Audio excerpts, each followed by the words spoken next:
Is how her life began, in a neonatal special care unit, much like this one. It was on a Saturday, and we received a call from another hospital that they had a baby that had been abandoned, left in the emergency room, and the referring hospital did not have the capacity to take care of a sick baby, and so West Paces was notified, and I happened to be on that day and admitted her when she came in.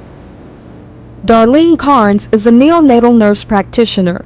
She's cared for hundreds of babies, but she knew there was something special about this infant that she could hold in one hand. Katie was born at home under less than optimal conditions.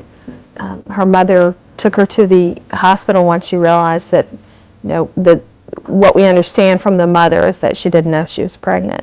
She was a pound 15 ounces, and when I saw her in the NICU, I really wasn't sure what color she was because she was so badly bruised. Her temperature on admission was 84, which is 98.6 is normal temperature, and Katie was 84, so she was very, very cold. And she was about the size of this doll when she was born. But she had a fighter's spirit. I mean, she was a little tiger from the beginning. As Darlene helped to nurse the abandoned child to health, she couldn't help but think of her sister Terry, who had tried adoption before but failed. Could this baby be the daughter she had dreamed of adopting? Terry and I had gone through foster parenting classes through DFACS and had finished the classes probably 2 weeks. It's a 10-week course, and we probably had been finished for about 2 weeks before Katie was born. And the day she was born, it never occurred to me really that it may actually pan out. But I did come home and tell Terry that the night of Katie's delivery that, I said, we have a little baby, do you want to adopt her? And Terry, of course, wanted to adopt, but she was very apprehensive. There were so many questions remaining about whether or not the mother was going to come back and decide to keep Katie, whether or not Katie would live. And the fact that we were told when we went through foster parenting classes that our chances of getting a newborn baby were very slim, and so I really hadn't put a lot of energy into thinking about getting a newborn. And so when Darlene said that this baby would be available, I just basically didn't think about it. Darlene kept hope alive. She named the newborn Catherine Elizabeth to avoid calling her baby Doe, and she pursued foster parenting. Katie was getting healthier, and it was almost time to bring her home. That's when Terry came around. I knew that Katie was going to come and live in my house, and either she was going to be my daughter or she was going to be my niece. And I really did pray, and I knew that without a doubt, God had used Darlene as the tool to get me Katie. And then there was never a question after that. I mean, then we knew Katie was mine. And she reminds me sometimes that she knew her for 9 weeks longer than me, but that's kind of how it came about. Terry officially adopted Katie, and Darlene became her aunt. How about Mommy? Can she have a kiss? Thank you so much. Morning. It's just like having two parents. Katie knows that I'm her mom, and she knows that she's Dar, but she does everything else. The only thing she doesn't do is I pay for daycare, and she doesn't. Excuse me. She's sick. I'm up in the middle of the night and Terry's up. We take turns calling in. Yeah. Like if she's sick, she'll call in, and then I'll call in. So, I mean, it's shared responsibility, just like a husband and wife would share. Only we're both females. Darlene and Terry are happy to share in the responsibility of raising Katie, but both are willing to make room if one of them hears wedding bells. We're both, looking for the right person. Neither have met the wonderful Mr. Right or Mr. Wrong recently. So we'll see what happens. But yeah, we both love that. Although Katie isn't quite out of the woods yet, Terry and Darlene think the family's future is bright. Premature babies tend to have a hard time gathering the concept of like stacking, that you can't stack 2 blocks on top of one.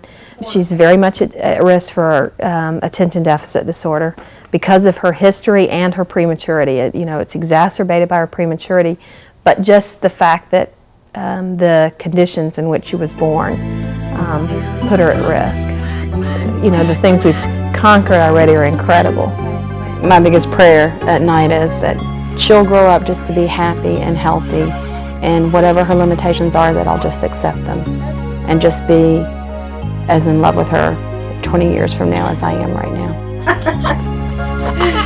She's filled so many voids, and she is absolutely surrounded with love, and you know, it just emanates all around. I mean, she's completed us, you know. I've done nothing for Katie in comparison to what she's done for me. And I guess that's the thing, is that's always people's first response is, she's a lucky little girl, but no, she's not lucky. I'm the lucky one.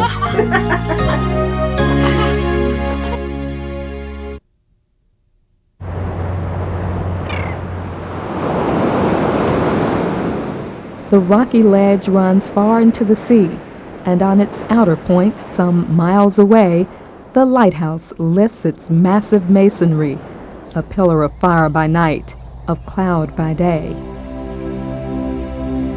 Those words, written by Henry Wadsworth Longfellow, easily could have been used to describe the lighthouses of Savannah, Georgia, the Tybee Light and the Cockspur Light. As much as they are different today, so too are their pasts. Well, the history of the Tybee Island Light Station is virtually as long as the history of Georgia itself. When General James Oglethorpe was founding the colony of Georgia, he realized shipping would be a major factor in the development of the colony, so he ordered a lighthouse built on Tybee Island. That first 90-foot light built right on the beach was destroyed by erosion, and the second light met the same fate. The third lighthouse was built in 1773 and survived the Civil War during the 1860s. They used the light to sneak supplies into the area, in and out of the area, I should say, for the Confederate cause.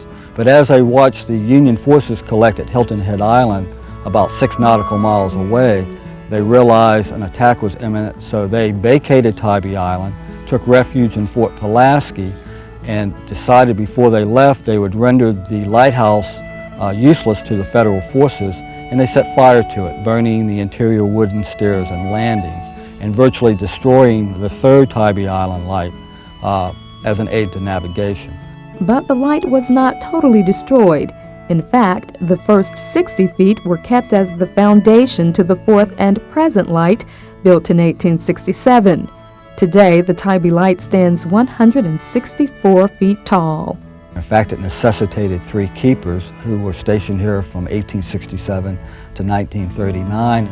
Generally speaking, with 3 keepers, you would only stay at the top of the light 4 hours a shift, broken up into 3 independent shifts. But your workday didn't stop there. You had to come down, you had to maintain the entire light station, including all the support buildings. You had to paint the inside and the outside of the lighthouse.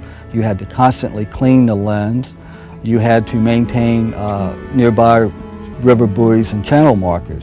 So you had your work cut out. It was a long, hard, and often dangerous work life. Fire was one of the potential hazards. About 60 candles were used at the top of the light. The keepers on duty had to stay up there all night long maintaining those candles, making sure they burned properly. In fact, keepers are also nicknamed wickies because of their constant monitoring of the candle wicks to ensure that they were burning as efficiently as possible. Over the years, whale oil, various types of animal fat, mineral oil, and highly flammable kerosene were used to fuel the light. Reflectors and eventually a sophisticated lens system were used to illuminate the light out to sea. In 1867, when they rebuilt the Tybee Light, they installed a first-order Fresnel lens, which is over 9 feet tall, 6.5 feet in diameter, and can be seen for about 20 miles to sea. The first-order lens you see in the light today is one of only 13 still in use in America today of that size, so it is a significant artifact as well as an aid to navigation today. Today, the Fresnel lens illuminates a 1,000-watt light bulb. Electricity came to the Tybee Lighthouse in 1933. Eventually, there was no longer a need for 3 keepers. In 1947, the only and last light keeper on Tybee Island, George Jackson, retired and passed away. And with his passing, basically an era here on Tybee Island came to a close because that daily, dedicated presence of lightkeepers ceased to exist. George Jackson was one of the most dedicated lightkeepers at Tybee Island. In fact, can be credited with the Tybee Island remaining today as an active aid to navigation. The light today is used much the same way it was used in the 1790s, guiding ships along a treacherous coastline and guiding ships into Savannah. The same cannot be said of the Cockspur Island Lighthouse. That was maintained up until 1861 as a